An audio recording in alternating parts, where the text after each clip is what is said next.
The fuck.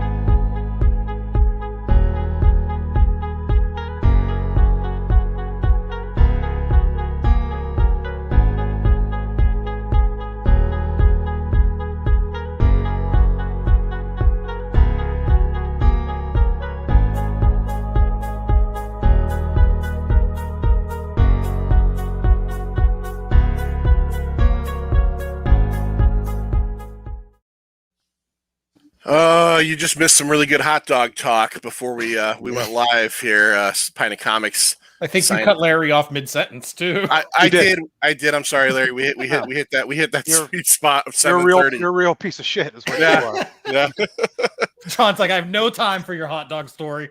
You have to talk Steel Dawn right now. Now. Yeah, Steel Dawn waits for no man, but that's what we're here for tonight. Science fiction, fantasy, action, 80s, the video show we do here on Pint of Comics. We're is that what that stands for? yeah, science fiction, fantasy, action, 80s. Yeah. What did you think? I have no idea. Silly fat ass. I have no idea. That could be it too. That could be it too. Meaning Holly, myself, Eric. of course. Meaning me. What's going on? How you guys doing? We were just discussing hot dogs. Stu had read somewhere, Chris, what's going on? That hot dogs take 37 minutes off your life every time you eat one. Larry says that if that was true, he would have been dead a long time ago. Now, Larry said, and Mike accused him of being un-American, that Larry puts his condiments on the bun and places the dog on top of that. How do you guys feel out there about that? That's the first discussion of the evening, is how do you feel about Larry's apparently un-American hot dog ideas? Oh, there it is right there. Yeah. I mean, it's still definitely 8,000 times better than the way his wife eats a salad. Yeah. Oh. Yeah.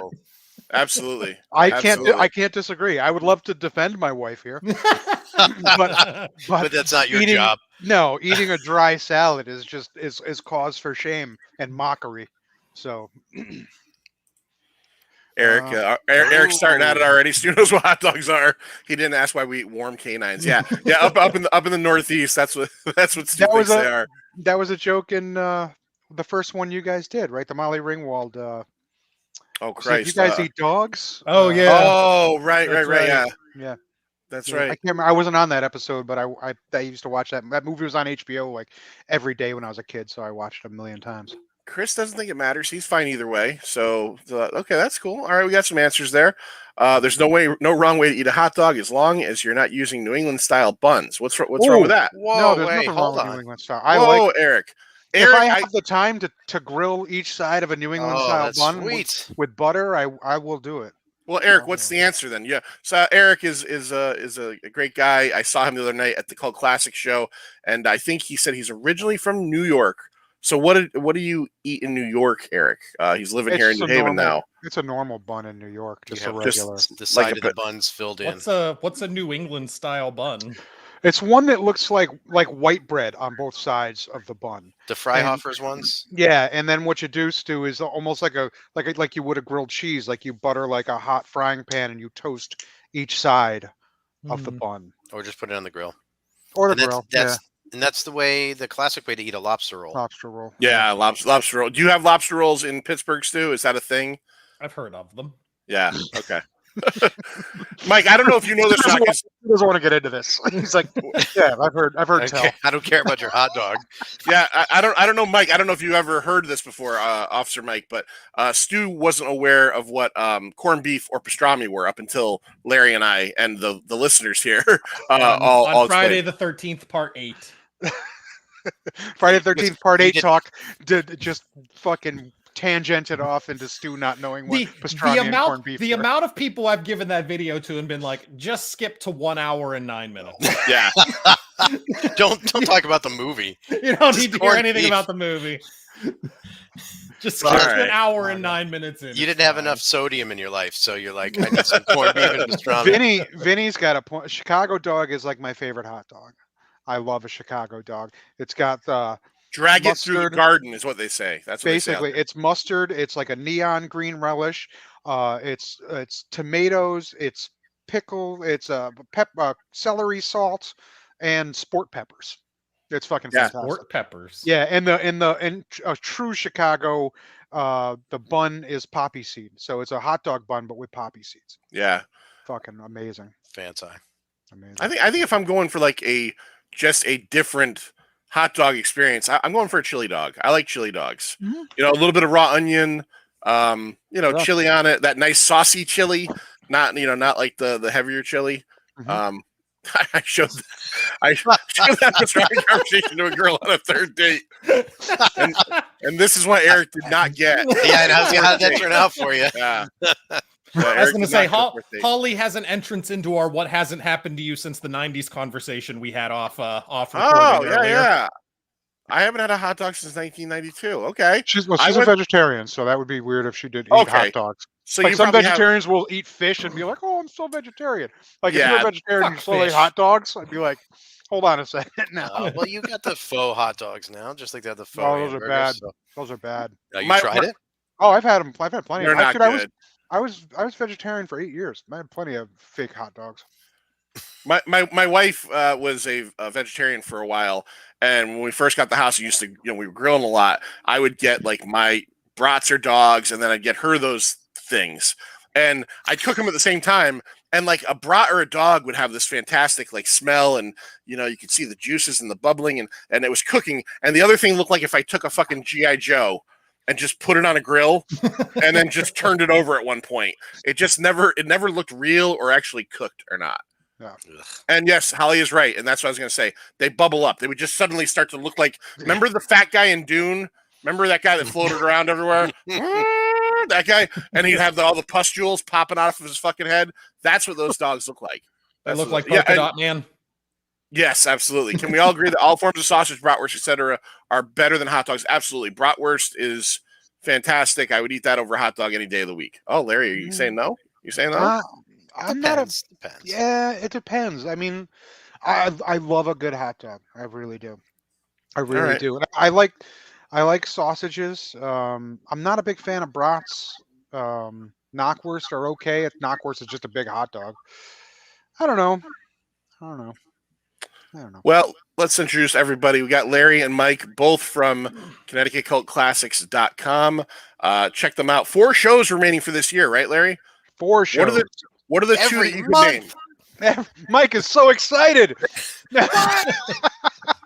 Every time Mike's like, a fuck another one. So the 4 shows, September 25th, all shows at the Strand. September 25th is the Connecticut Indie Horror-thon, where we are premiering 2 Connecticut filmed movies by Connecticut filmmakers. The Dead Girl in Apartment 3 by Curtis Spieler, starring Adrian King from Friday the 13th, Part 1, the non-Jason movies, I guess Stu would call them. And Night at the Eagle Inn by Eric Bloomquist, who did 10 Minutes to Midnight with Caroline Williams.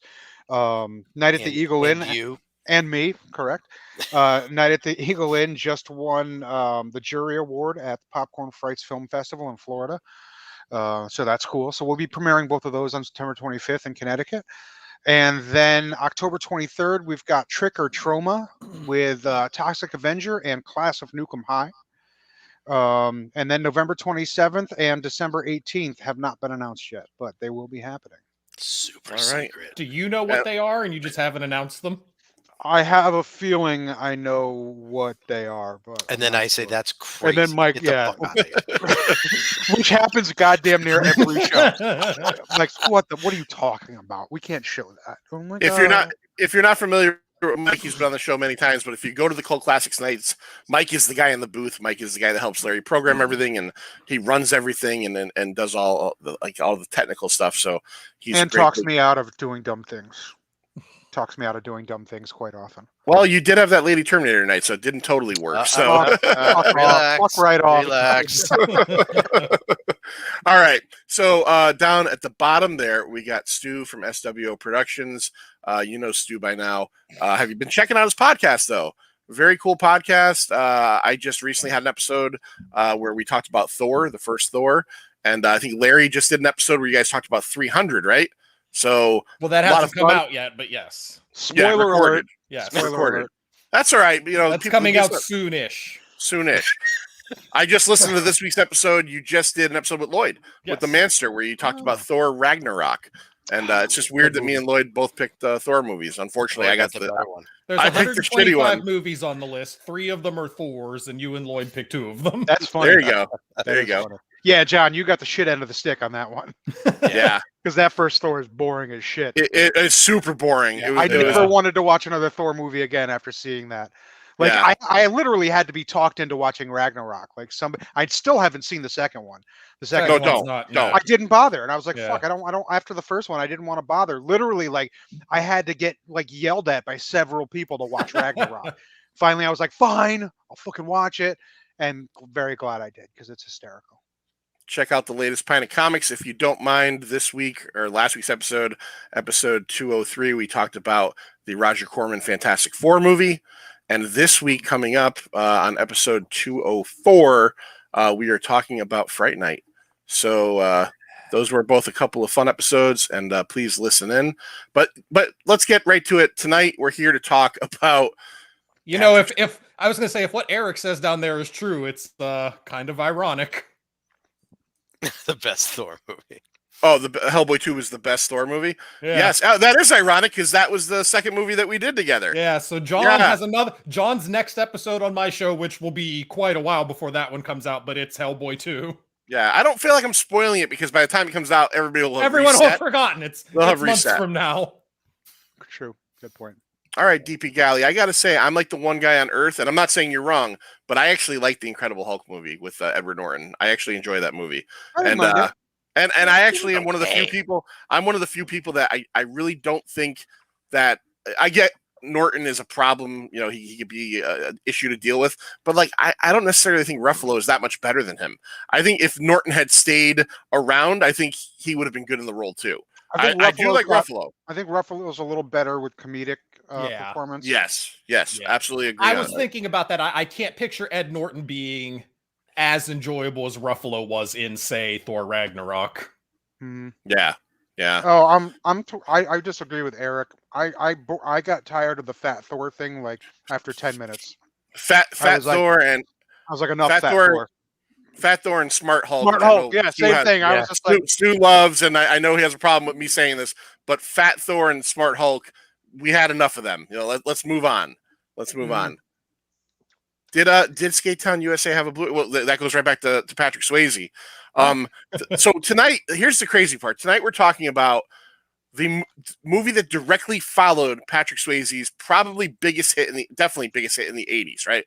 Patrick Swayze, if you take his career, now the guy died in 2009, terrible cancer story, way too early, late 50s, I think. 57. But if you were to take his 2 biggest hits, you got to go to 87 and 90, right? You got to go to Dirty Dancing, right, which just swept the country and made every mom on earth wet, right? every mom on earth loves Dirty Dancing. And then go to 90 and go to Ghost, right? He had that like real, those 2 right in a row kind of. And get the movie that came out again, moms, you know. Fat Thor better than New England Buns. Right in between those 2 movies and released directly after Dirty Dancing was this movie we're talking about tonight. And that is a little film called Steel Dawn. Okay, check out the bottom there. Steel Dawn, released on November 6th of 87. This is easily the second best Dawn titled movie that Swayze has. Patrick Swayze starred in. Yeah. You know, Eric, you're right. Roadhouse was a big hit. I thought it just became kind of a cult classic. It did well. Okay. I think it did well. Plus, it's like this kind of like stupid movie cult classic. Yeah, The Outsiders did well too, but that's not his movie. Right. I mean, he was, and really, if you get into it, he was in a ton of things in the 80s. He was in a lot of like The Outsiders, kind of a secondary character. A war movie called Uncommon Valor, secondary character. Right, Red Dawn. He's kind of the lead in Red Dawn, which I just rewatched last week coincidentally. Fucking great movie. Yeah. Really depressing movie to watch. He was also in one of my favorite, and I'm not even fucking kidding, my favorite sports movies of all time. Swayze? Oh, are you talking about that Rob Lowe hockey thing? Yeah, I fucking am. I love Youngblood. Youngblood's a great fucking movie, and I have it up, dude. I love Youngblood so much that I pre-ordered it like 2 months before it came out on Blu-ray. I was so fucking excited. I was like, I can't believe somebody's finally putting it on Blu. And I ordered me and my friend Greg that I work with a copy. Greg was a pro hockey player, so he's a big Youngblood fan as well. Yeah, well, Larry, I like Youngblood. Did I see today on Facebook coincidentally about Steel Dawn that you commented on something that this is coming out like on some kind of crazy Blu-ray? Yeah. Was that like what? Okay, all right, interesting. That's kind of surprising, but yeah, somebody just announced it. I think Severin just announced it today that they're putting it out. Hold on, I'll tell you who it is right now. That's absolutely crazy. I had never. We talked a little bit about before we got on here. I had never seen this movie, and this movie came out when I was like 12. So like this should have been like prime 12-year-old boy thing. Larry, were you familiar with this from back in like 87 or no? Yeah. Oh yeah, I saw it. I saw it on cable when it came out. But was not a huge fan. No, Lionsgate is putting it out. Oh, Lionsgate does a Vestron video collector series, so Lionsgate's putting it on Blue. But yeah, funny that they just announced that today. So yeah, I saw it, and remember being unimpressed back then. So never watched it again until I watched it yesterday. It just fit into the whole S.F.A. 80's thing for me. Now, Mike, you said you had seen this, but long forgotten it, right? I'd long forgotten it. I'd vaguely remember the title, and I didn't have any rose-colored glasses, but I thought it was better. Whoa, boy! Now, if any of you out there had not watched this prior to us talking about it, which is totally understandable, but you say like after this, go, hey, I've got to just kind of check it out. Go to tubetv.com and you can check it out. It's free there. And Stu, this is a first time watch for you, right? I had first heard of this movie 5 minutes after you told me we were watching it for tonight. And then you were upset 5 minutes after you watched it. John was like, you want to watch this movie? Yeah. Okay. Holly watched it 20 minutes ago. Holly watched it 20 minutes ago and already forgot it. I think forgettable is a good word. I mean, I don't want to jump too far. But yeah, let's get into a little bit of what behind the scenes stuff, and then we'll jump into the movie. Directed by a guy named Lance Hool, Hool. He was the director of Missing in Action Part 2 with Chuck Norris. He was the writer of Missing in Action Part 1, so he did such a good job writing that Chuck Norris movie. They gave him the chair on the next one. Those written by a guy named Chuck Norris movies, world famous for their writing. Yeah, absolutely. This is written by a guy named Doug Leffler. Doug Leffler wrote The Black Cauldron, which was a big, little bit better. Big black spot though on Disney's. If you remember, that was kind of where they stopped with the animation pretty much for a while. And he also, I've heard of this. He wrote for a TV show called Denver the Last Dinosaur. That was one of his things. Denver the Last Dinosaur. I fucking remember that. I don't. I haven't thought of it in 100 years, but now I can almost hear the song in my head.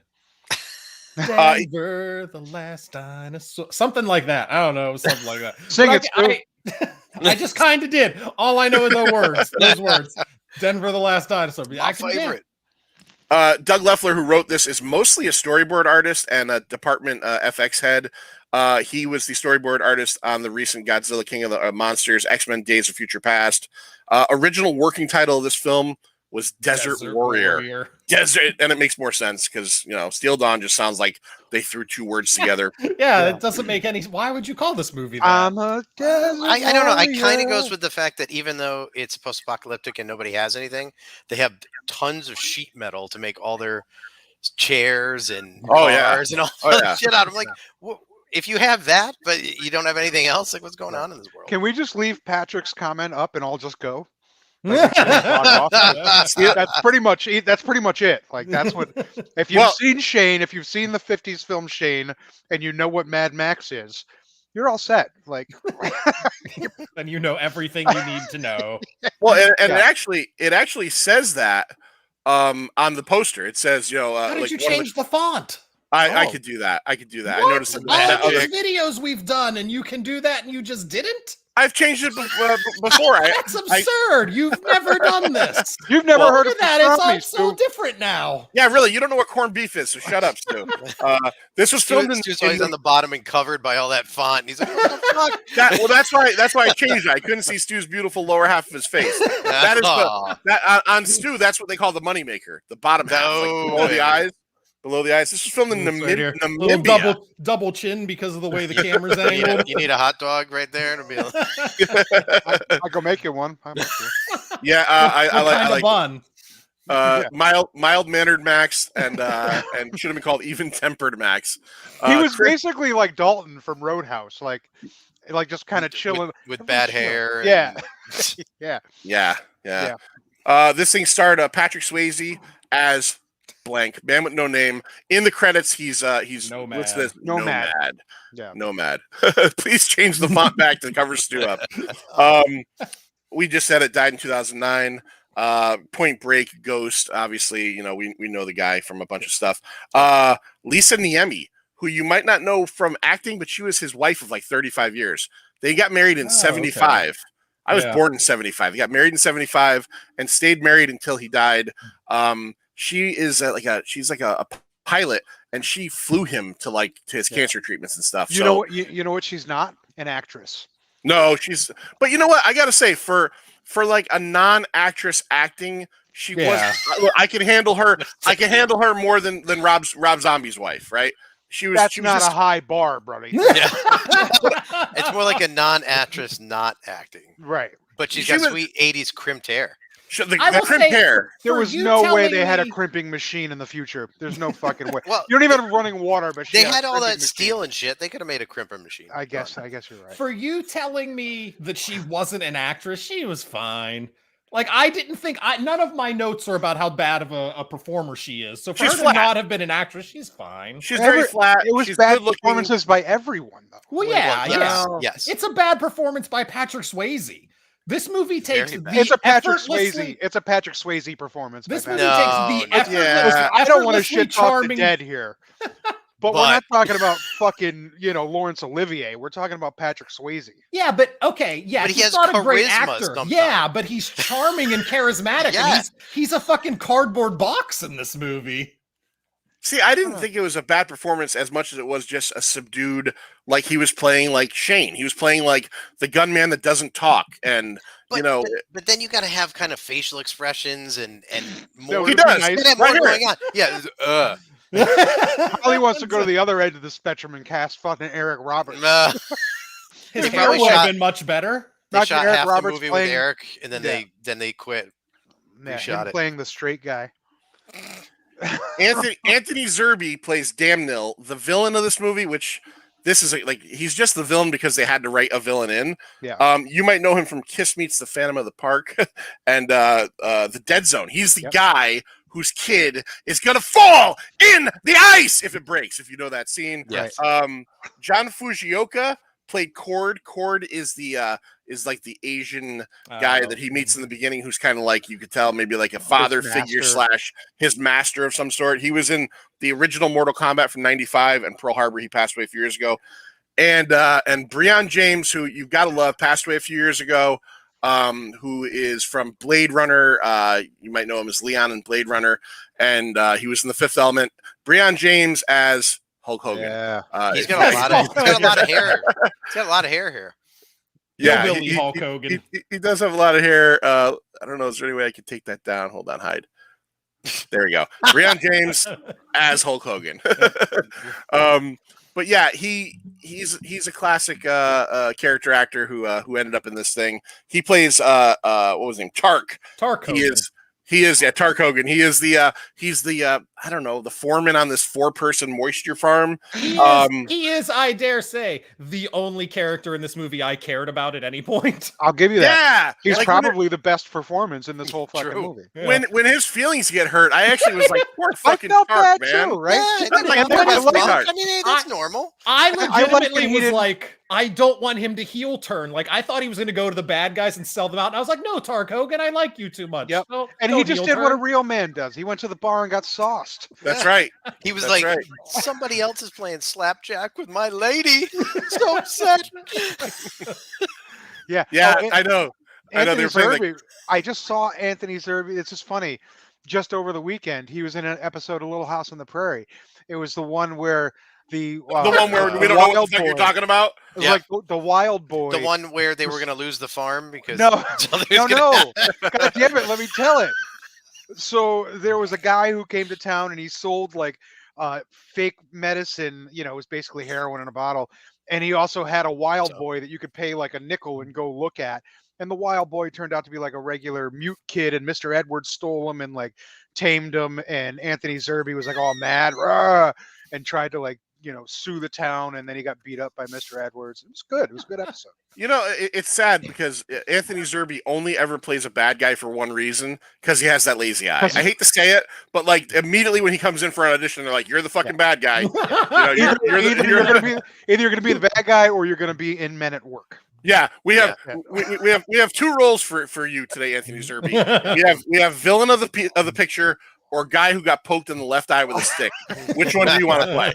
Right? Because you could do either one of those pretty well. You're right. Patrick put it up there. In License to Kill, he gets put in the decompression chamber by Robert Davi, and he fucking explodes. It's pretty cool. It's pretty cool. Heroin in a bottle sounds like real medicine to me. Now, Stu, do you notice I changed the font again? I bubbled it up this time. It was so Here's much better before. What are your other options? Show me We need all some your options. We need Comic Sans. I need you to Oh, scroll through we these. don't need comics. I don't have any. Sans. That's default. No, All All right. right, no. that covers my face up.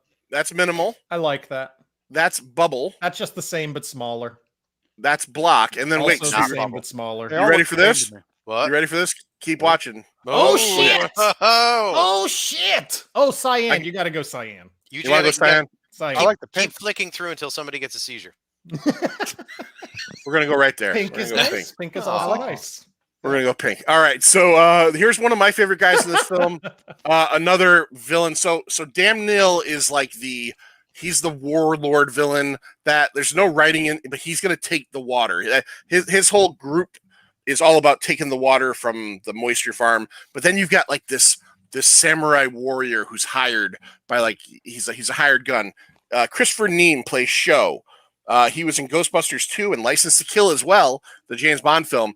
In this movie, he is like the physical, because Damn Nil can't fight Patrick Swayze, you know, all buffed up. So this is the guy, Patrick Stewart either. Patrick Stewart. So this is the guy that he's gonna have a fight with at some point in the movie, and he looks like maybe the rhythm guitar player in like Y&T or something from the 80s, right? Like, What's his Like hair? Sting let himself go.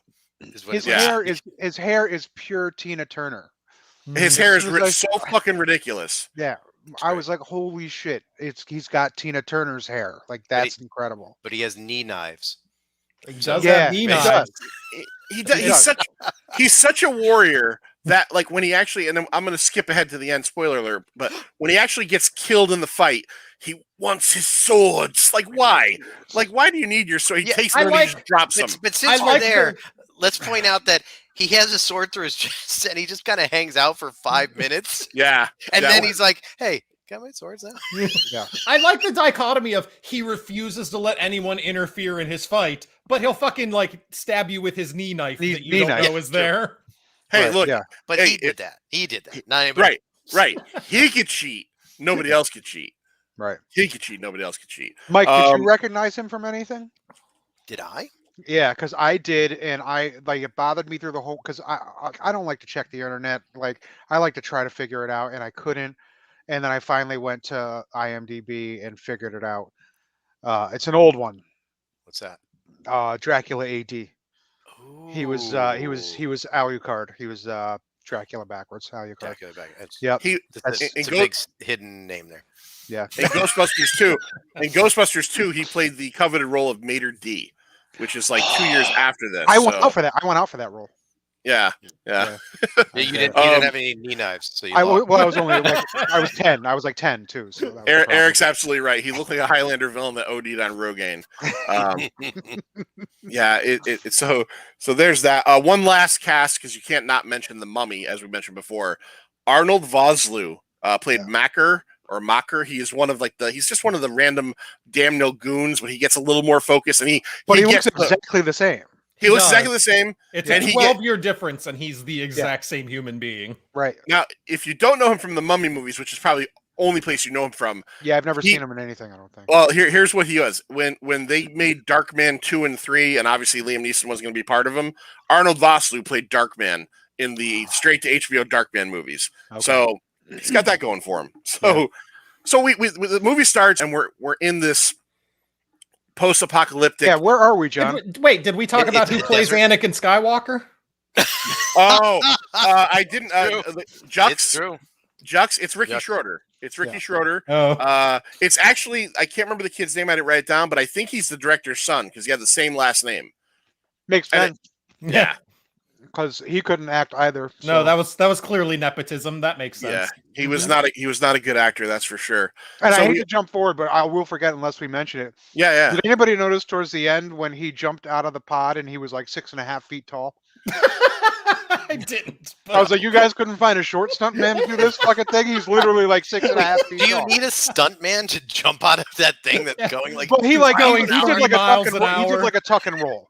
Dude, he did like a tuck and roll, and if it's the director's kid, he's obviously not going to let him do it. But literally, the fucking stunt man is like fucking 6'5". I was like, you got to be shitting me! Like they just like it's back. Like they were sewed like, 3 of this kid together and like let him fucking. Because we revel in anarchy here on Pine Comics. Let's just because I'm gonna forget. Let's talk about that fucking wind sailor chase scene. Here's my note for that scene. An actual grown adult made this part of this movie. Yeah. So the noises, but is like the shaking aluminum. They're just wings, and they're sort of just kind of going downhill. It's at 5 miles an hour. Maybe the kid starts driving off, and the other 2 bad guys come and take the other 2. And I was like, I think you could just chase him down. I think you could just hoof it and catch that anybody thing. needed to be in those things. And then they pump the big wheel brake a couple times for some reason, and it goes more. And they're like, yay! Now we're really going. You're supposed to spin. Like that's how those things work. Yes. Yeah, Patrick says they really tried to make those weird aluminum siding catamarans look like they were flying at 100 miles an hour. It's like the scene in Austin Powers when he's trying to turn around in the hallway. Yeah. But that's played for laughs. As I watched this chase scene, I went, this can't be a fucking serious movie right now. Because they're literally, and I get it. Look, I understand. If we're in this world, that's all, there's no engines, that's all you have. You have wind power. But like that doesn't really translate to a chase scene. And here we are. Yeah, the totally like the Kmart Phantom Menace. It looked like the pod race scene, but like in super slow motion.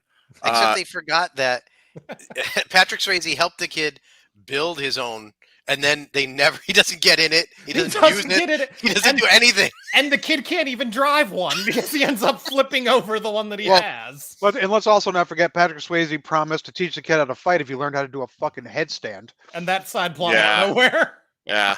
What? No, that side plot did go somewhere because it was put your knees worst. On your elbows. I was telling Larry, this is the worst opening to a movie. You want to believe this guy is a badass? Then it should not open up on him doing a headstand. Yeah. Are you kidding me? Like, all right. Wow, that guy looks real badass. Yeah. Yeah, and then the whole, and it's funny because as I was reading a little bit, like, doing research on this movie, as I was reading a little bit, one of the reviews from 87 was like, after the absolutely phenomenal opening sequence, this movie falls apart. And I'm like, what are you talking? So the movie starts when he fights the sand people, the fake sand people. we're in this deserted wasteland. I was like, shouldn't they be walking single file? I forgot how this works. Swayze is on his head somehow. Yeah, is sand hollow? I don't understand how that works. I'm glad that you guys are asking the same questions because sometimes when I watch things like this, I go, do I not know enough about the world? Are there tunnels that are really easy to go through?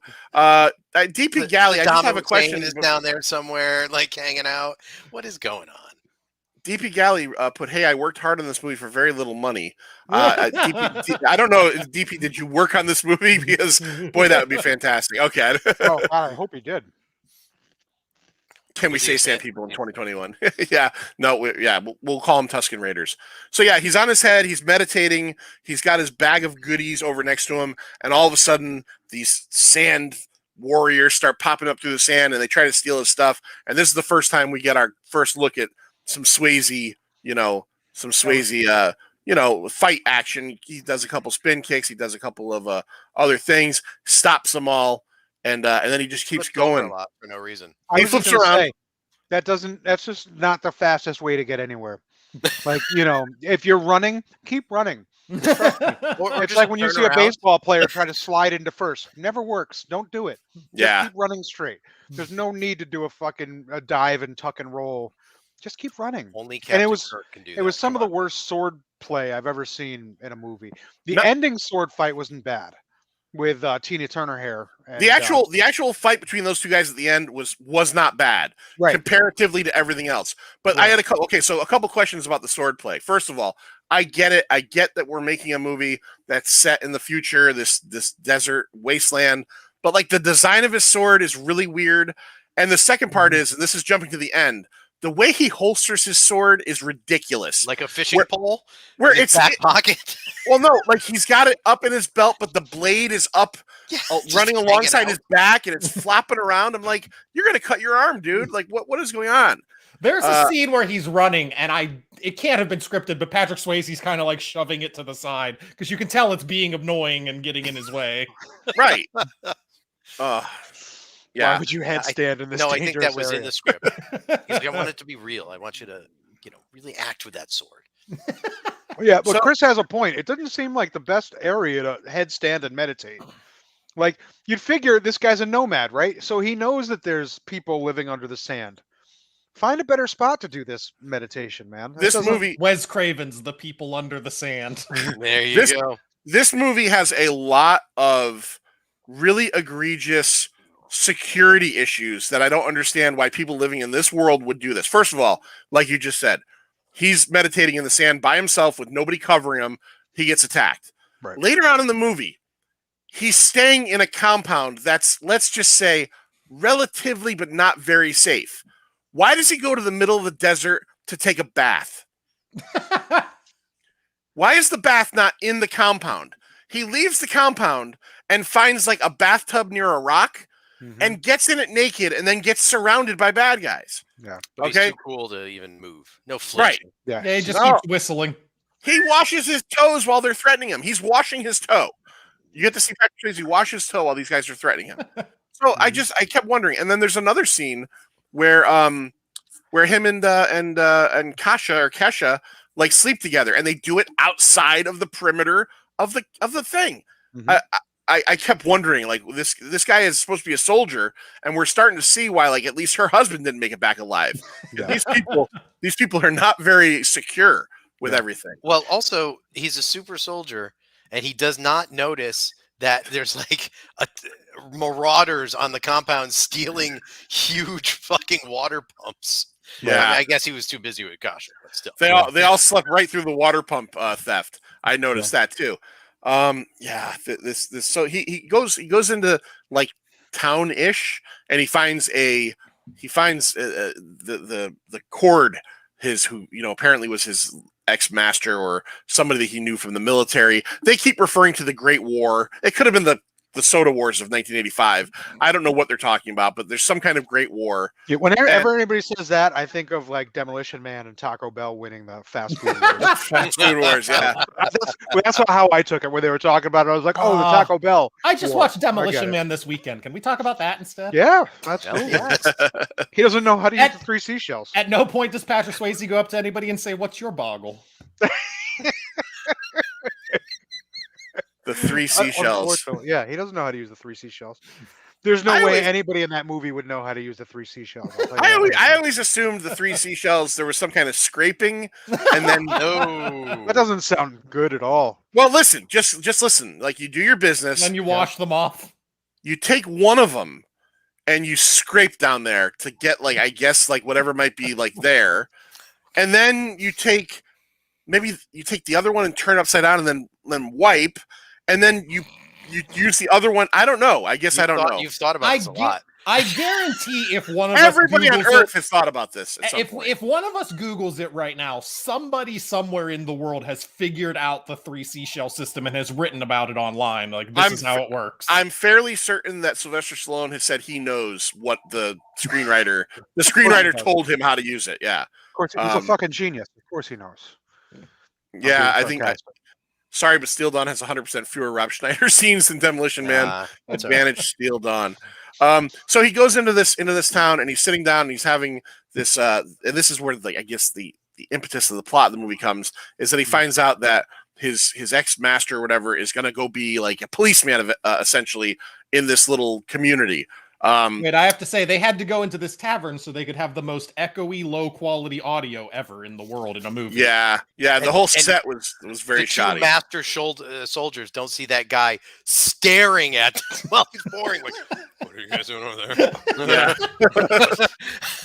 Yeah, the guy might as well have been like fucking twisting his mustache. Yeah.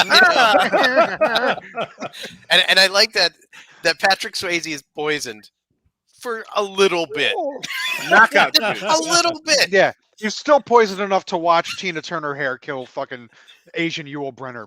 Whoever these people are. I don't know who these people are. But he also he gets to fuck up his drink too. Yeah. We do get to see Show's weapon of choice when he's losing a fight, and Mike, what is that? Oh, you mean his knee knives? His knee sword.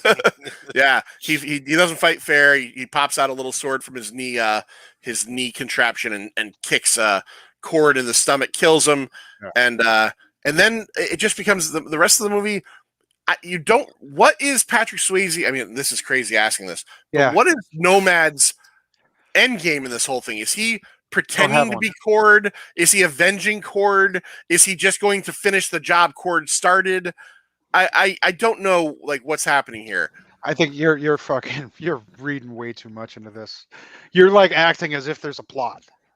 Like a cohesive. Remember his great reaction when they like an 25 I'm minutes still, later, trying to figure out why he smelled a decapitated snake. Letter that says that somebody's coming. He's like, yeah, like, not good. But remember when he smelled a decapitated snake and they zoomed in on his face to smell it? I'm still trying to figure out that scene. That's how you track things, Larry. You smell dead snakes. Yeah, it was the most random fucking close up. This snake died recently. Yep, this one's dead. Of natural causes. It has no head. Of course, it's dead. And then later, it's stuck in a guy. The snake's head's like stuck in a guy. Yeah. So what was that scene? This is actually a great point. There's a great point Patrick brings up. He thought he was going to pass himself as the actual peacekeeper, like Kevin Costner in The Postman, and it just dropped. It just drops immediately. It just. It doesn't seem like there's ever a point where he says, I'm going to go avenge Cord. I'm going to go do his job. They drop every angle they pick up. They drop that. They drop teaching the kid how to fucking fight. They drop his romance with his real wife. The Wind Racer. Yeah, everything just goes away. It's like, hey, I've got a great idea for a plot point. Let's write that down. Let's not expand on it at all, though. Let's just with the Peacemaker thing. This movie is smart, and it expects you to be smart too.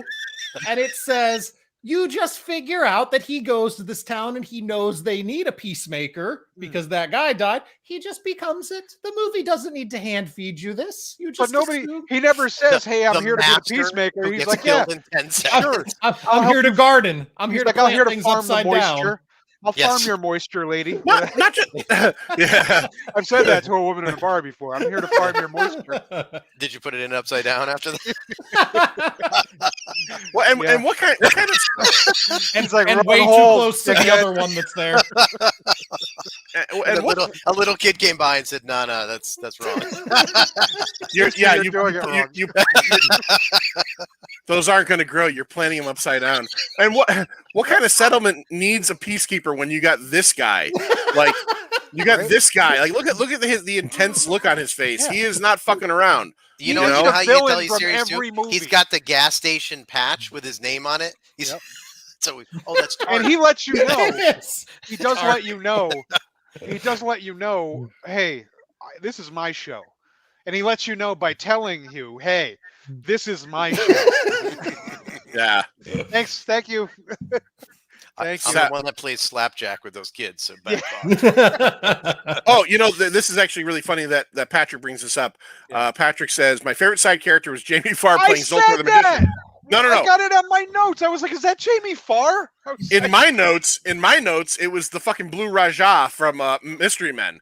When he comes in, he's just like kind of like the effeminate like doctor character, and then they try to like do like what these movies, a good movie's gonna do, and like introduce you to the town folk, and I love one of my favorite scenes in the movie is they go to that meeting where they're talking about how they're gonna they're gonna set everybody up with water, and then Daniel shows up and he's all pissed off, and he he's gonna threaten everybody. And what does he do to prove how badass he is? They've got like a barrel.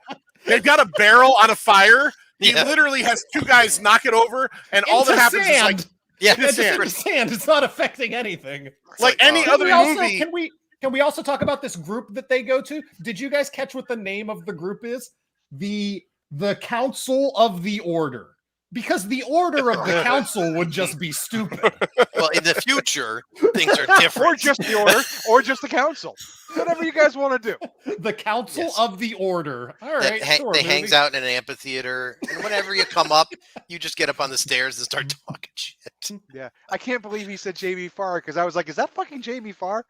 Like, I was expecting him to drive the Rolls Royce through the Cannonball Run. I was like, what the fuck? No, dude, having like 4 guys pull you in your own little wagon, much cooler. Sure. Oh yeah, and it had like fucking candles on the tops of it and everything. Flip down seat for the 2 seconds. Everybody. Oh, this movie. Yeah. This movie. Yeah. Robert Sal from Robert Brand says this is almost making me want to watch this. Almost. Yeah. Well, Sal, it's on Tubi if you do get brave enough. Man, this is one of those movies. They do follow up with that character because later he's faux doctoring. He comes, I'll be right back and I'm going to fix you. But after that scene, does he ever come back? No. I didn't think so. Not when anybody's getting stabbed or dying or anything. Like, why did you need that character at all, movie? Because you got that cool card. And then we have the several visits to the market where we just get to have the repeated run-ins with the bad guys, Daniel's guys, where they keep having fights over and over again. Several things happen when you go to the market. Number 1, you get in a fight with Daniel's guys, and then number 2, someone's going to ask for a sweet roll. I was starting to get really concerned with these sweet rolls. Like, how good are these things? Like, how are they making fucking baked goods? For. Yeah. You go into town. Lou's not in the comments, and I don't think the 3 of you will care, but the kid was talking about sweet rolls, and I was like, Jesus, it makes me want to play Fallout 3. Fallout 3 opens with like this whole subplot, like your character's a little kid and someone steals a sweet roll. Oh, God. Yeah, it's not a terrible movie. It's a little better post-apocalyptic world. Just a little. But hey. Listen, in the giant world of post-apocalyptic films, this one happened. That's all I can say. This one. All right. This one's there. I want that bad guy lair that's on top of like a lot of stand up on top of stuff. All right, I'm up there. His lair was ready for a hurricane. Yeah. How about the guy when the guy before the big fight scene pulls out the nunchucks and like does like the semi-impressive nunchuck routine and then gets chased away by the barking dog? And the dog comes back with the nunchucks later. Why was there a dog roaming around in the desert anyway? They even crap out on the dog as a character because he just comes in, then he disappears. One of my notes. Then every once in a while, it's like, oh, where did the dog go? And then he just comes back at the end to fight the nunchuck guy. He couldn't not afford even to fight, just to keep the bark dog at on him the and set. chase. Like the dog's not working today, so let's just we're gonna go around that part. It seems like the dog gets all of the is his friend, is his dog probably, but gets none of the fucking benefits of being his friend. Because like as soon as he goes and finds like this sweet setup where he's getting laid, there's food, he makes the dog live in the fucking dunes until he comes back out again, and then the dog shows up just to either help him in a jam or go get the nunchucks from the bad guy. Did John just imply that while he was getting laid, he should have brought the dog in? Like, come on, I want you to be a part of this. You at least watch. Just sit there and watch. No, let the dog be part. Your turn. Your turn. Now, no, she's got some really good crimped hair. No, let the dog fucking. He doesn't let the dog stay with them. He's just like, you stay out there in the fucking super hot. The dog was willing to work. It might have been limited. That's true. It was a union job. They didn't have budget to bring that dog in every day.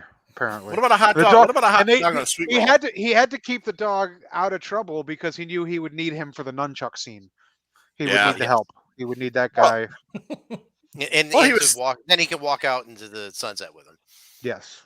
All Did right, the dog go with him Yeah, when he went? in the end. Yes. Come back, Shane. A nomad, whoever. All right, Larry, you got to do Hi. it. You got to say something good about this movie. I want to hear something that you liked about this movie. Yeah. Really? No, listen. It's fine. It's fine. I think Patrick said it before. It's fine. It's but it's completely. No plot points ever go anywhere. Nobody can really act except for fucking Breon James. But it's I don't know, fine. the villain. Which I one? mean, he Tina was- Turner hair No, or Zerby? Zerby. Yeah, I mean he's Zerby's- chewing scenery. I kind of feel like that's just Zerby. I feel like that's him in real life. I mean that's his every like day. honestly, I feel like if you went to Zerby's house, he's probably fighting a neighbor over water rights. He's got one eye half closed, and it's like, Yeah. are you drunk? He's or are you holding just- like a boy, like at knife point right now. I don't feel like that's far off for Zerby. I feel like that's kind of the same for Breon James. I mean, God rest his soul. I feel like he was kind of that same character in everything, right? I mean, for another 48 hours, he's always a bad guy. I feel like that's him in real life. I think the one good thing I can say about this is it was nice to see Breon James because I like him. Yeah, I do like Brian, and it was nice to see him as a good guy. He's never a good guy, like you Right. said. He's always a bad guy. All right, Right. Mike Simonetta, what do you got? What's something you liked about this movie? Something you take away from it? Something that's going to make you go in like 6 months to the archive and buy the fucking Steelbook 16 disc 16 dick edition. 16 dick edition. Yeah. All right, now, God damn it, I'll go buy it for 16 dicks. What? If it comes with 16 dicks, I'm in. Yes. I didn't know the archive get that kind of service, but They I've do. seen some of their movies are a little. You've never been to the third floor. Invite only.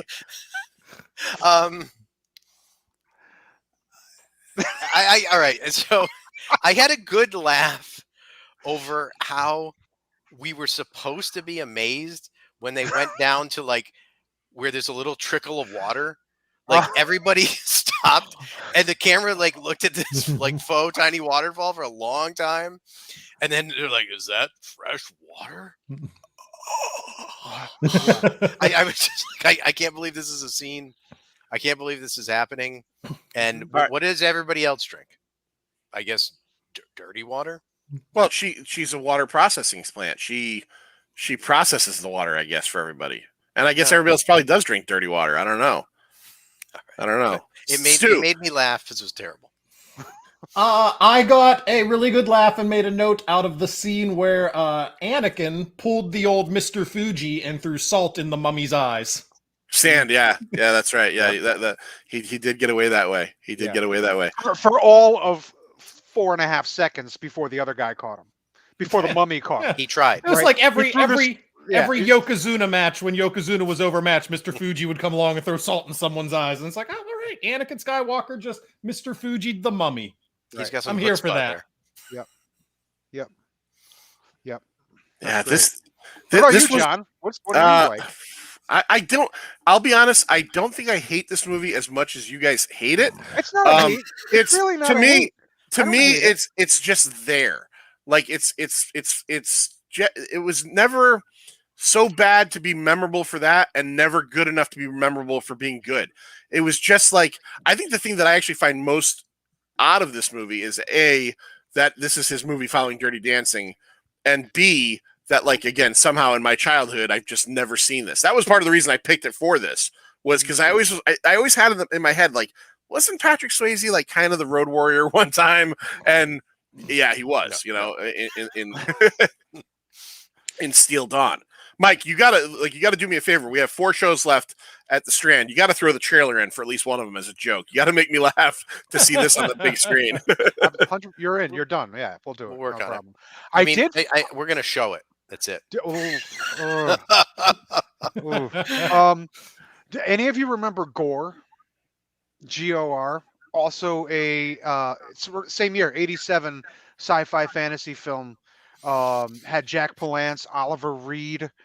Um, the reason I'm asking is because I did notice in going through the cast list that like 5 of the cast members were also in Gore, and it was shot the same year. So I'm wondering if they shared like if they shared sets, if they usually what, because like you like Alien and Vampire Bill Paxton movie Near Dark, they shared a lot of the Right, same the same cast. crew and same cast. Yeah, so I'm like, but I couldn't. I did a little bit of research, and I couldn't find a connection. But I did find it weird that, like I said, like 5 people from the cast But you're were starting that. also in Gore, and You've just started it right now on the internet. No, It's connected. yes, It's connected. I'm going to make that 100%. It is, right? It's got Has to to be. be. Fuck, it's got to be. All right, I'm sorry. I just went off on a tangent. I was upset that there was that one bad guy who just had that cackly laugh for the longest time. I'm like, Oh, yeah. can somebody just cut his head off, please? Yeah. Please. He sounded like a character in The Wraith, Yeah. like just like one of those annoying, like. Every time there's a shitty fight in town, Yes. just come on. Can we also talk about how Patrick Swayze apparently has more than 2 horsepower? Because I was impressed by that. Patrick Swayze ran down the cart that was being pulled by 2 horses. Oh, that's true. Oh yeah, you're right. So You're Patrick right. Swayze greater than 2 horsepower. Yeah. Well, that's like peak Swayze. That's like peak physical condition Swayze. Guy's a Peak dancer. He's Captain America. Hey, could have been. Let's be Super honest. Swayze serum. Let's be honest. If the MCU happened in 1987, Patrick Swayze would be in the running at the very least. He might not be, but he would be in the running at the very least. Patrick Swayze would have been Thor. Thor or nothing. Yeah, well, Thor. Well, you could see it because Stark calls him point. He calls him Point Break. It's it's the joke of all that. Point Break is only 4 years after this movie. It's crazy how this movie is like really just like this like kind of like unmemorable movie, like smack dab in the middle of whether you like him or not. Other movie like I saw Ghost once. I don't remember anything about it other than the pottery scene and. How do you not remember Ghost? Ghost is amazing. You have weird taste in movies. Ghost is not amazing. Ghost is amazing. Jesus, Stu. Ghost is not amazing. Ghost has little shadow demons that come out and pull you into hell. It does have shadow demons. It's a great movie. It's a great movie. Comment section. Talk about Ghost. Yep. Talk about Ghost right now. Tell John how great Ghost is. Oh, Holly says Ghost has it all. I saw it once, but Simonetta, Ghost, does it have it all? Are you watching Ghost on like a once a year? But the thing that nobody ever talks about is that so weirdly, in essence, people are having sex with Whoopi Goldberg. Yep. Really? Yeah. Not really Patrick Swayze, but right. It's like Demi Moore is just making out with Whoopi Goldberg, pretending that it's Sam Wheat. You need like the horror movie twist of like it turns to a mirror, and you're like Whoopi Goldberg. What the? I did like I'll tell you what I'll tell you like my favorite part of Ghost was what's his name from Taxi as the crazy fucking. I was gonna say the character actor, the crazy guy ghost who trains him. Yeah, the one in the train. That's great. Get out of my train! Like he was awesome. I can't remember his fucking name in Taxi. I can't remember. Yeah, he wanted to say Jim, but that was fucking Chris Lloyd. Yeah. Tony Danza. Yeah, Tony Danza. Actually, it was Vito. It was Judd Hirsch. Come on. That would be great. If it was Judd Hirsch, it would have been great. I'll be honest. I've learned something from you 3 guys and the listeners tonight is that more people know a lot about Ghost than I would have ever imagined. Ghost to me is Vincent Ciavelli. Yeah, that's he was the Vincent Ciavelli was the teacher in Fast Times. Yes, he was the teacher with the heart. Yeah, I have a heart. Yeah. Who just quit coffee? Yes. Yeah. He played one of the red Lectroids in the highly overrated Buckaroo Banzai. I'm gonna get killed for that, but it's not a great movie. I'm surprised. I'm surprised you don't like Ghost. I've never met anyone who doesn't like Ghost. I saw it once and I've never thought to watch it again. I make pottery like romantically. Yeah. Watch Patrick Swayze just struggle for 5 minutes to pick up a penny. Come on, it's great. Yeah. None of this sounds good.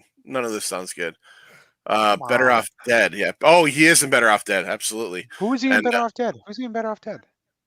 Isn't he the teacher in Better Off Dead as well? That probably makes sense. I just can't Yeah. remember him. I haven't He's seen also- Better Off Dead in years, but I can't remember. Oh, I watched Who is Better he, Off Dead Ollie? last year during the pandemic. I that movie holds up. That movie's funny yeah. as fuck. Yeah. Definitely. Where what was it? The guy who plays Booger is his friend, and they're on the mountain. He's like, Curtis. Look the at all snow. this snow. Can you imagine the street value of this mountain? Yeah, I always liked what's his name from Karate Kid 2 doing the Howard Cosell impersonation when he pulls up in the truck. Chosen. Yeah, Always cracked. It's just a great movie. that's right. He's He the is the teacher. teacher. Oh He yes. he holds him after class, right? And he's like, "Would you mind if I asked Debbie out?" Because it happens to him like 3 times in the movie, right? Different people are like, "Would you mind if I asked her out?" Yeah. Oh man, yeah. So I guess Steel Dawn doesn't really earn a lot of talking points. Do you guys at least was the ending fight any good? Did you like the? I thought the it was battle? very good. I actually thought it was good. Again, Not the acting very, was a not little very. all right. Very strong. You're right. Very strong. It's not a very good fight, but compared to the rest of the fight scenes in this movie, it's fucking Rocky. Like it's much better than the rest of the fight scenes. It's fucking 300. It's Spartacus. It is- compared to the beginning. Is that what you said on 300 podcast? That, like this is a lot like Steel Dawn. Yeah. It's no Steel Dawn.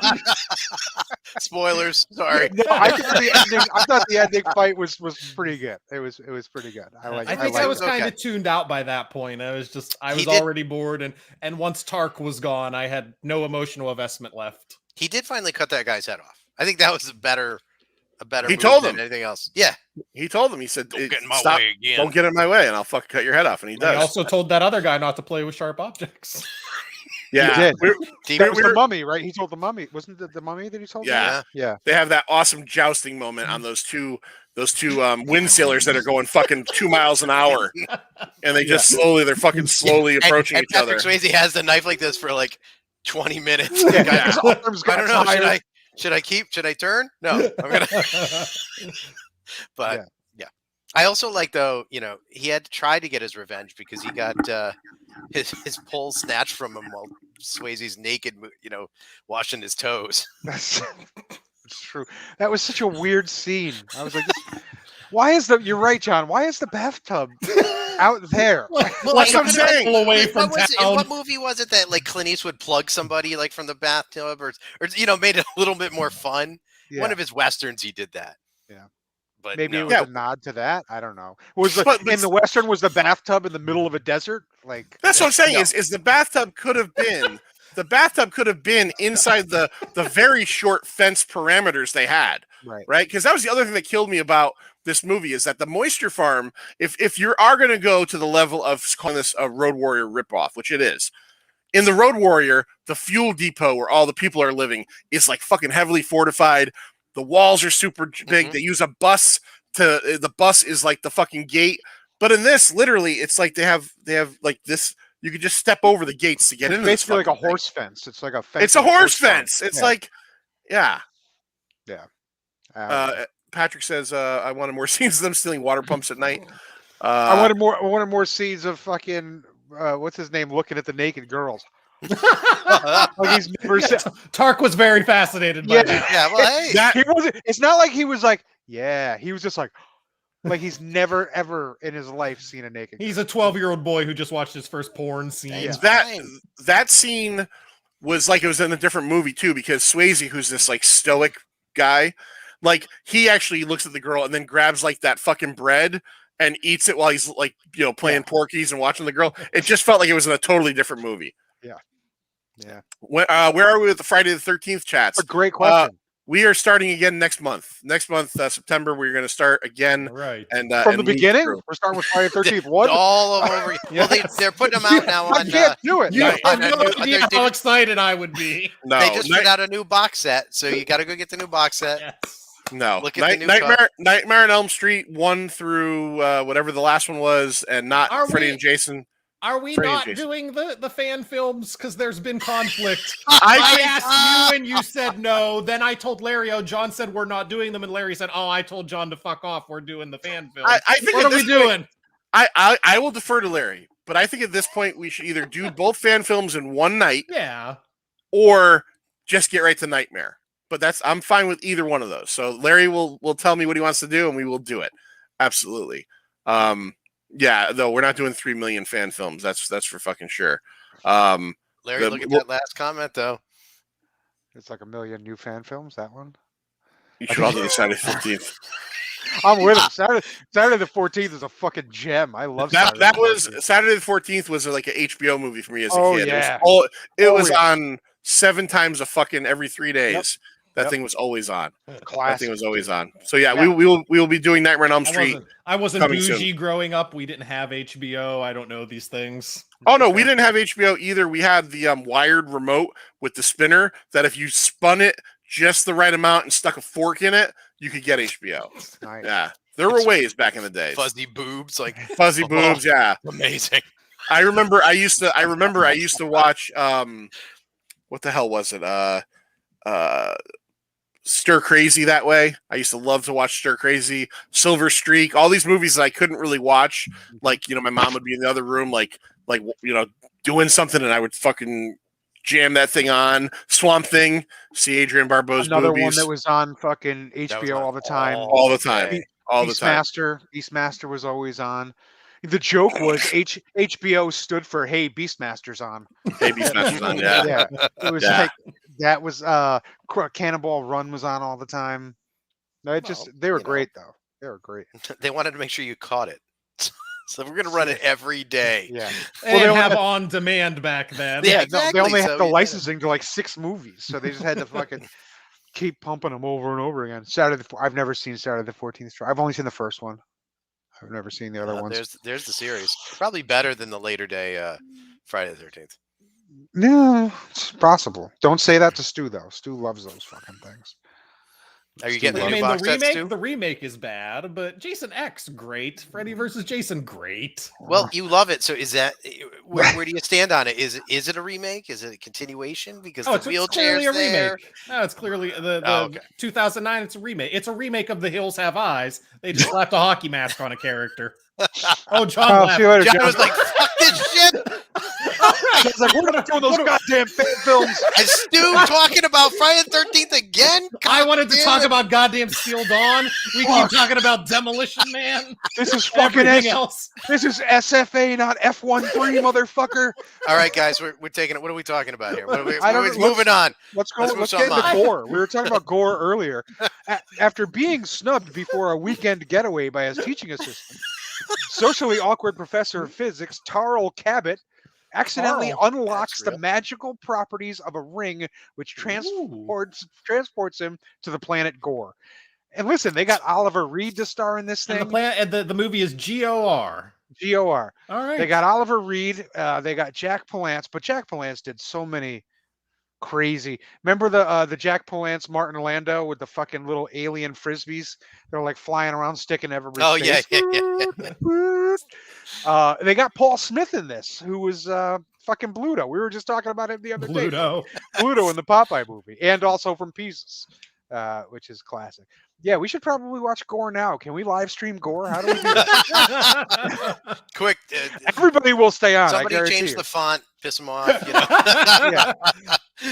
We don't have any power without John. Yeah. All we can do is talk. I'm trying to figure out if I can make, here forever. I'm trying to figure out if I John's can gonna turn it off. if there's some way for me to get into this thing. I wonder if he can't get back in. Fuck it. We'll just go all night. We'll do it live. We'll do it live. Fuck it. We'll do it live. Let's stream it. Yeah. The Facebook will kick us off eventually. Hold on. Gore is available on Paramount Plus. Does anyone have Paramount Plus? I I have like it. 50 streaming services and I don't have fucking I've never Paramount even heard Plus. of that. I've never even heard of Paramount Plus. They kept advertising it during the Super Bowl. That's all I know. Yeah. It was like You all the can't keep up with CBS all characters that shit. climbing a mountain. Oh, that sounds dumb. Hey. Sorry. You're Hey, gonna what? get your Star Trek. I don't know. Oh, okay. I'm not a Star Trek guy. Yeah, I've seen some Star Treks, but yeah, I don't know. I watched Demolition Man. That's better than this. Let's talk about Demolition Man. Fuck yeah. Oh. I have brought so many things from Demolition Man into my day-to-day life. I legitimately all the time ask people, "What's your boggle?" Yeah. I refer to any kind of death in a movie as murder, death, kill. Yes. It just went off. Just go on to it.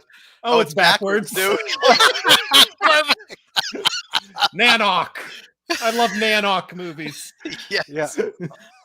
Here we go. We're gonna see Canon, some- Canon International. You know, if it's a Canon movie, it's fucking great. Well, of course It's gotta Right? be if it's canon, man. Yeah, Canon was the best. All the good fucking Gore.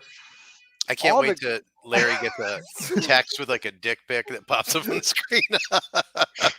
I can't. Rumbo. What are you talking about? I can't wait till John loses his Facebook account because we're legally streaming gore. Jack Palance, man. Yeah. The legend of Curly's gore. Yep.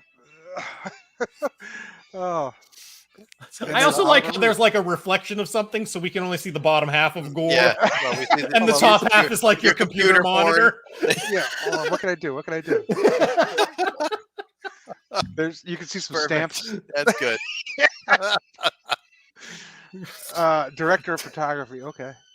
Yeah. Did John get sucked into gore? He hasn't even texted anybody to That's be why like, I'm. hey. That's why I'm playing this, to be sure we don't see him. Maybe the war happened and we don't know. Like, the Great it's like- War. It's happened right now. I was thinking. John, It's like, John got raptured. he got Right pulled, in you the- think he got right up pulled the up to the ceiling? sky? He's like, fuck, I don't have a skylight. He just keeps bouncing around in the ceiling, bong, bong, bong, hitting his head. Oh, This is there we normal that are. we're doing this, right? Yeah.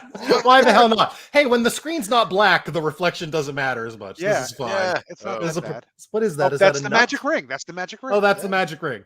Yeah. I thought it Well, was a you nut know. and bolt.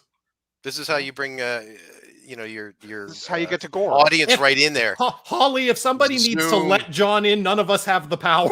Yeah. Only John has admission power, so Yeah. So now we've just fucking commandeered this whole fucking thing. Is that John Stamos? Was that John that's Stamos? exactly what I was just gonna say. 100%. If you take off your glasses, the ring is more powerful. Well, it makes if he's serious. Put him back on. Now the ring's less powerful. But AC Slater. Is that guy knitting back there? That guy was knitting. he's like, I don't care about your ring, man. Like, I just need credits for this class. What are we doing? Right. You guys can't. Yeah, hear the me. guy, Why that guy is is he knitting. I That guy told is you. knitting. Can I turn up the volume? How do I turn up the volume? Hold on. It's On your phone, I'll be your right phone back. should have a volume button. Yeah, it does, We doesn't it? should, we should watch Ghost. Yeah, let's watch Ghost.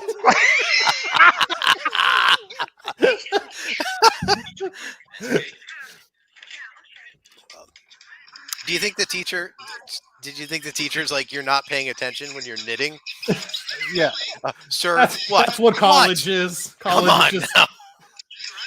you go to class if you want to knit in class. You're paying to be You there. can knit if you want to. You can knit during your class. Oh, the mummy is in this too? Hey, Oh shit, he's back. that guy's back We're showing gore, shit. John. Watching Gore live.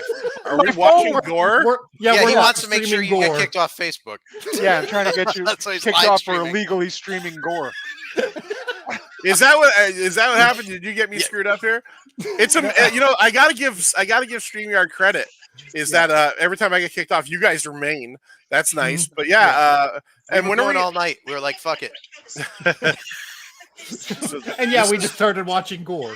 Yes. We found out that there's a yeah. This is what happens when you leave early. The All inmates take over the asylum. Let's There's go. a guy. There's a guy knitting in a class, like Yeah, like in that's the what middle of a happens. class. They're talking about the magic one ring that the guy has, and this guy's just fucking making a sock or something back there. All right, I Yeah, think we're yeah. gonna have to figure out a way to stream this live for people. What do you got? What do you got there? You got I'm serious sorry. notes? I've got the box office For for Jeopardy this movie, questions. and yeah. I have the box office for the weekend that this came out, so we could see how Steel Dawn did. Yeah, I know we got to jump back into Steel Dawn for 5 minutes, but All right. Great. I'd rather get back into gore, but whatever. John's We gotta- here to ruin our Can we fun, finish the everyone. movie for Christ's sake? Yeah. Come on, John. so November 6th through November 8th. I'm going to give you guys other movies to talk about. November Serious. 6th through November 8th of 1987. This is the weekend that this came out. Number 10. I turned 7 the weekend this came out. You're a youngin'. You're a youngin'. Number 10. It opened that week, made $2.1 million. John Cryer is Hiding Out. I love You guys that. remember movie. that one? It's such garbage. I watched that last year. I hadn't seen it in a long time. That's not a good one. Oh, stop it! That girl was Yep. so hot. I understood. I understood. why Annabeth he was- Gish, right? Yeah. It was so weird because he ends up with her at the end, and he's like 32. Yeah, and he's like she's a fucking, 17. like a tax attorney or something, right? Stockbroker. Yeah. Like, yeah. Whatever. Yeah. And she was like a sophomore in high school. Number 9 also made 2.1 million. Was out for its 6th week in a row. I saw this in the theaters. Kirk Cameron pre the Lord and Dudley Moore. Yeah. Like father, like son, which was at the time.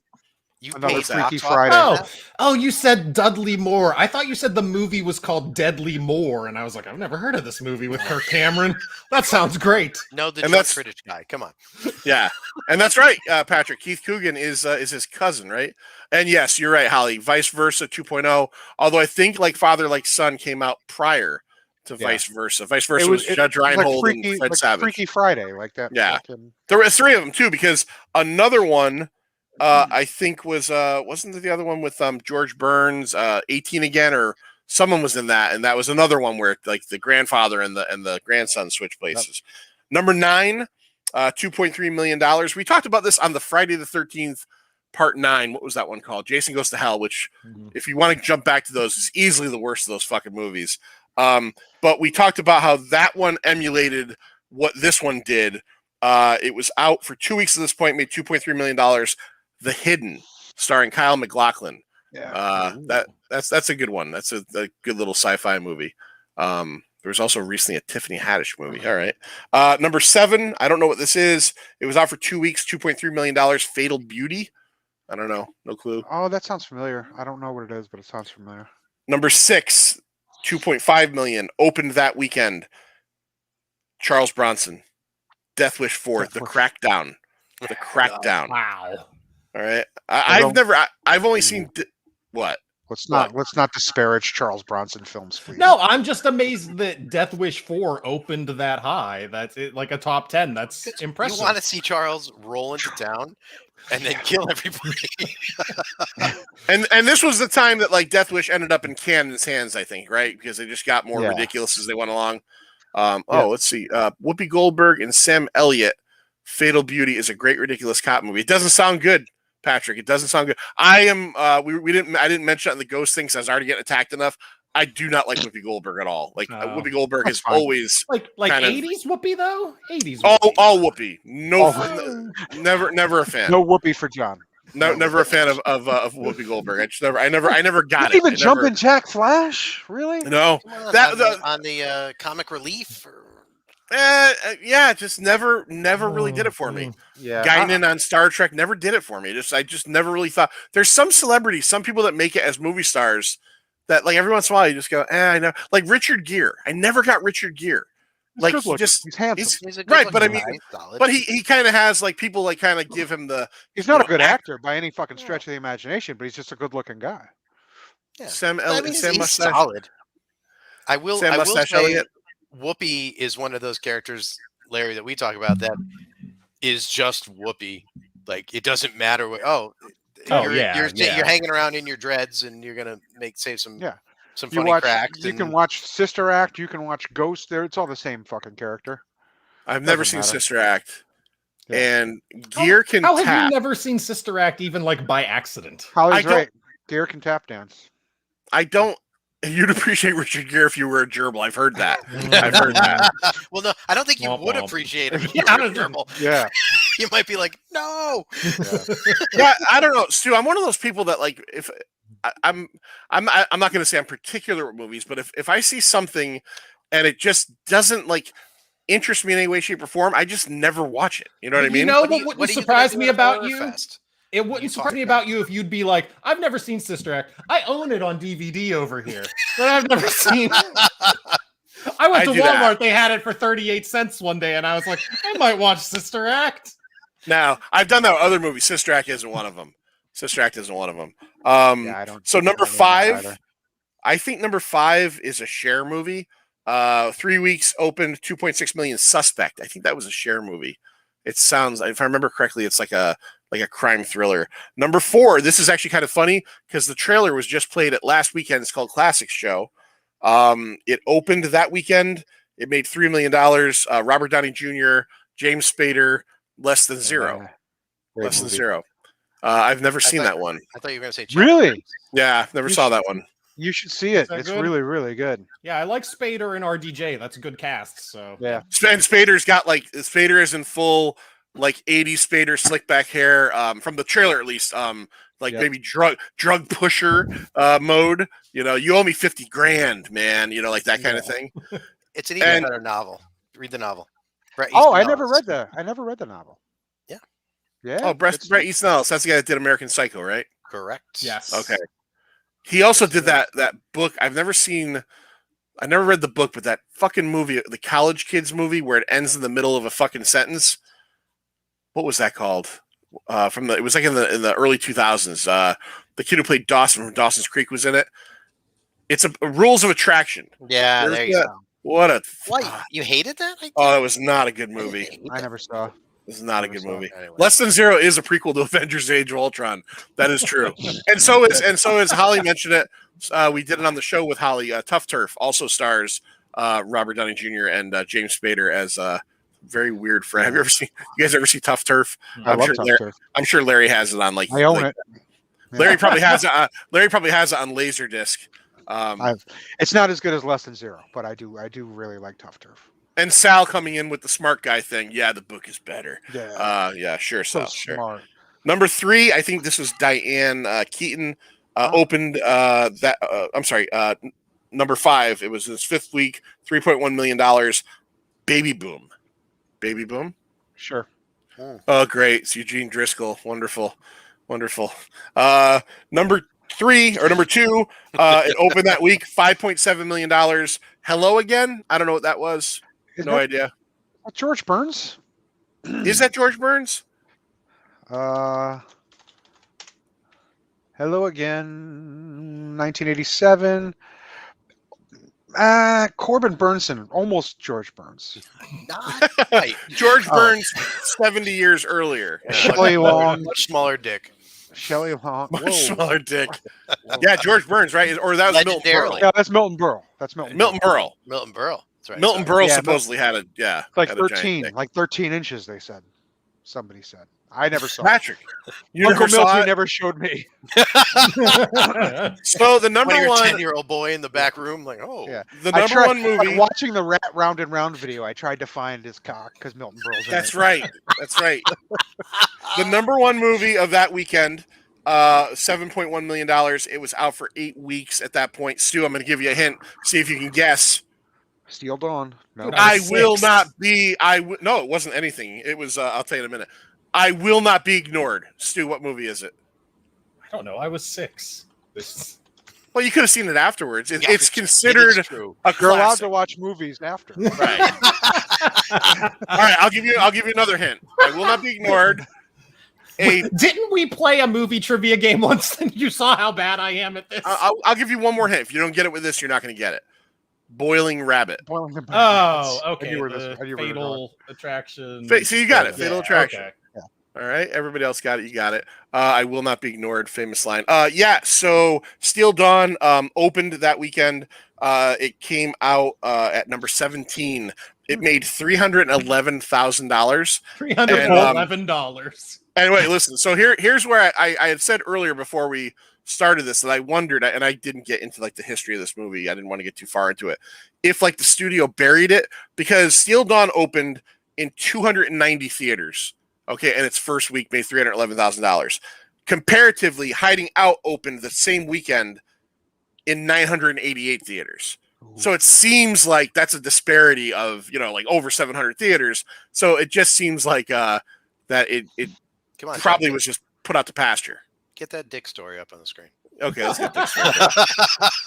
All right, Patrick says the best Milton Berle's dick story was a bunch of comedians were in a sauna talking about dick size. And someone bet Milton that his dick was bigger and that they should drop towels and compare. And Jackie Gleason said, Milty, just take out enough to win. My stomach turned on that. Because I'm picturing really old Milton Berle pulling his giant old dick out. And I just don't know if I want to think about that. Rules of Fatal Attraction. Jackie Gleason. I love Jackie Gleason. Oh, wow. It's true. I wish Jackie Gleason was in Steel Dawn. That would have made this much better. Yeah. Do you see Jackie Gleason running around the desert? Are you crazy? with a cigar, just a big fucking cigar. All right. Well, this was because he would smoke it in the movie because he's just like they would try to tell him not, and he'd be like, "Fuck you, I'm Jackie Gleason." Like every movie, he's got a cigar because he's smoking fucking cigarettes or cigars because he wants to.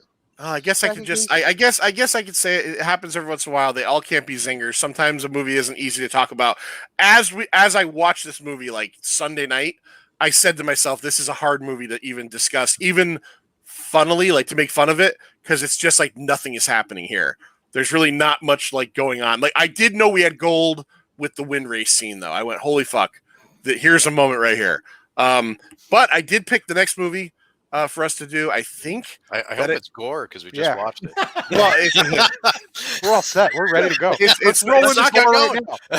It's not going to be gore. It's not going to be gore, and it's not going to be Steel and or Red Dawn. We're going to go to 1981. Canon Films. Of course. Enter the Ninja with Franco Nero. So you guys are welcome back. Joe's going to join us on that one. It'll be fun.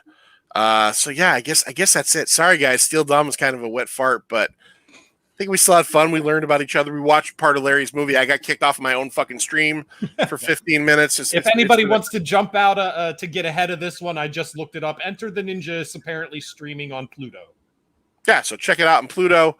Larry, bring it up. Bring it up on your phone, all right? Yeah, Eric. Time to watch Enter the Ninja. Let's watch it. Eric, right now.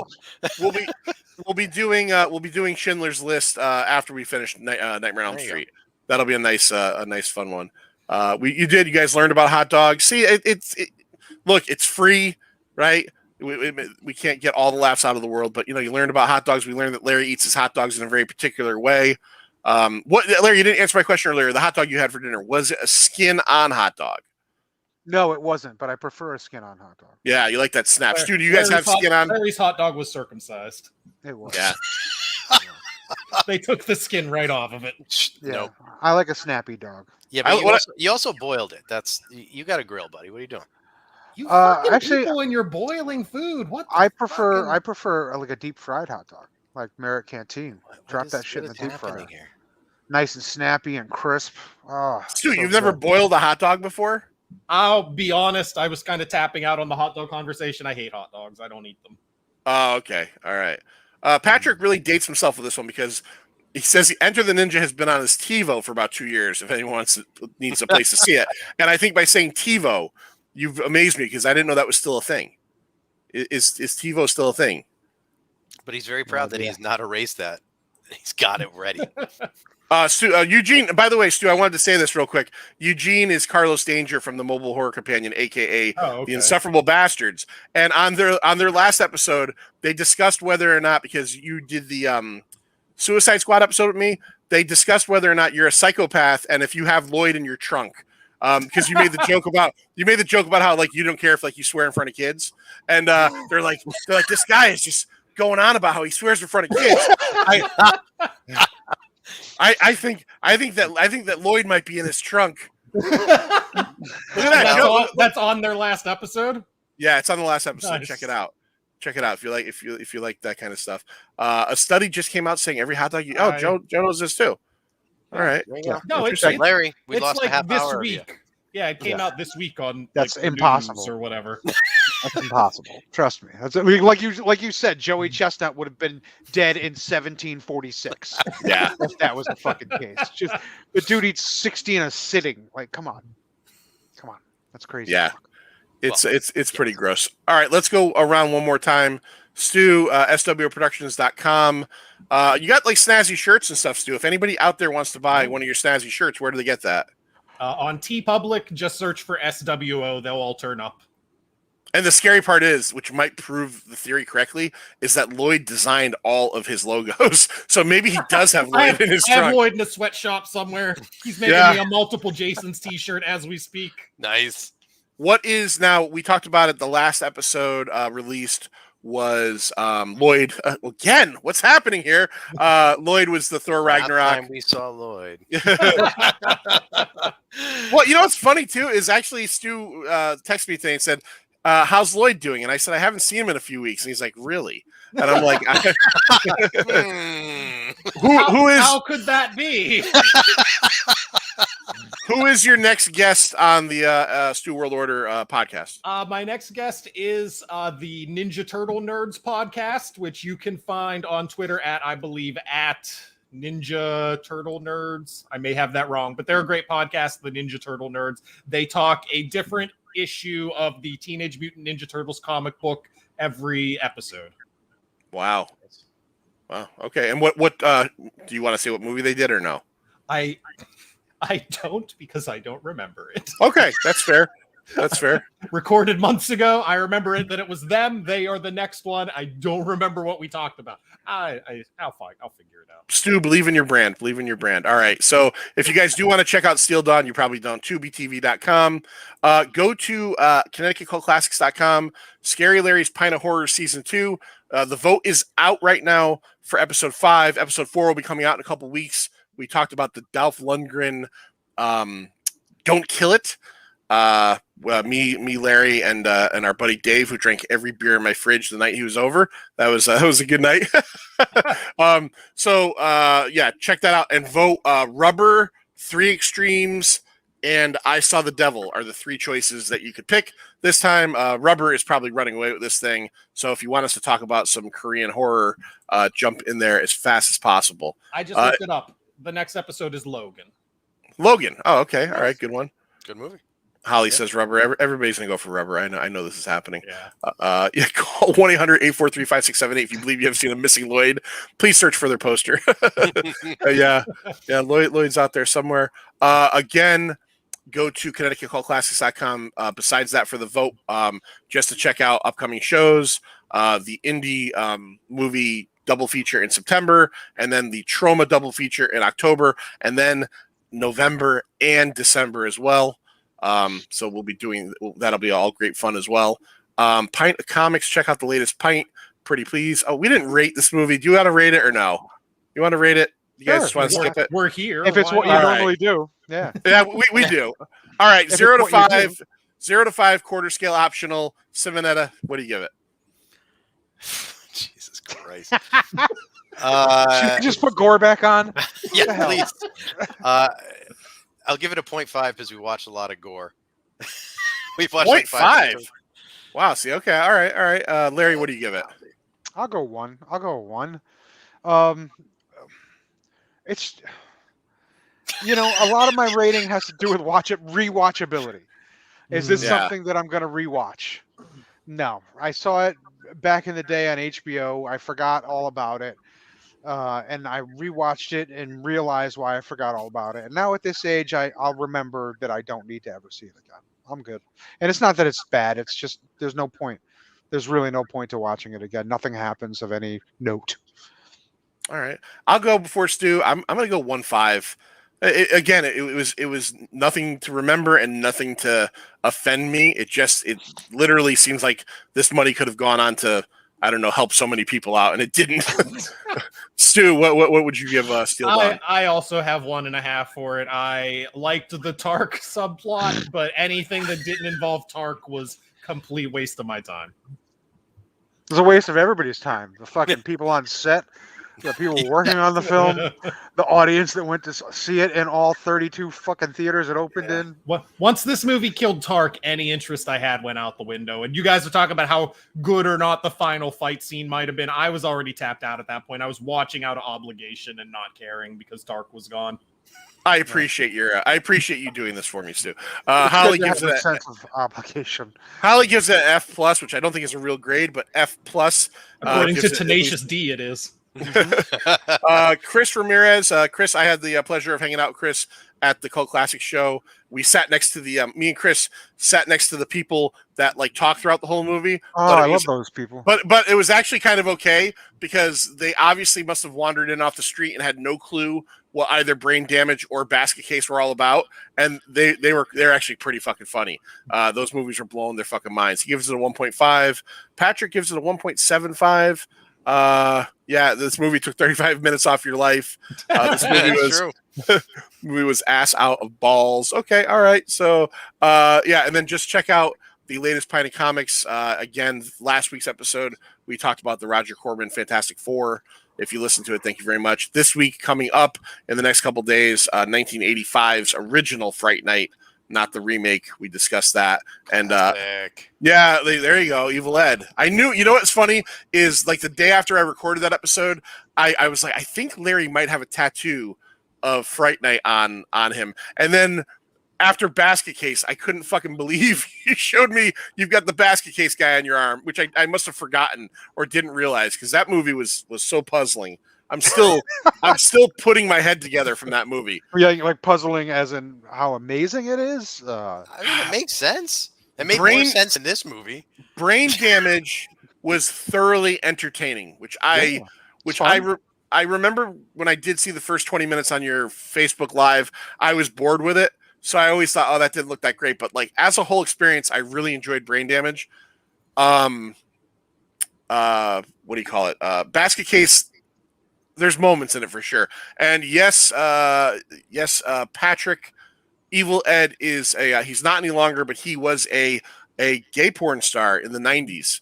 Yeah. Yep. He was. And Eric says both movies were awesome. It was a great time. It was a great night.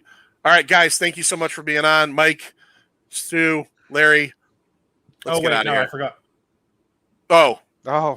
Deal. Meet me back here for Enter the Dragon or Enter the Ninja. Deal. Deal. All right. See ya. Thanks everybody for watching. See ya.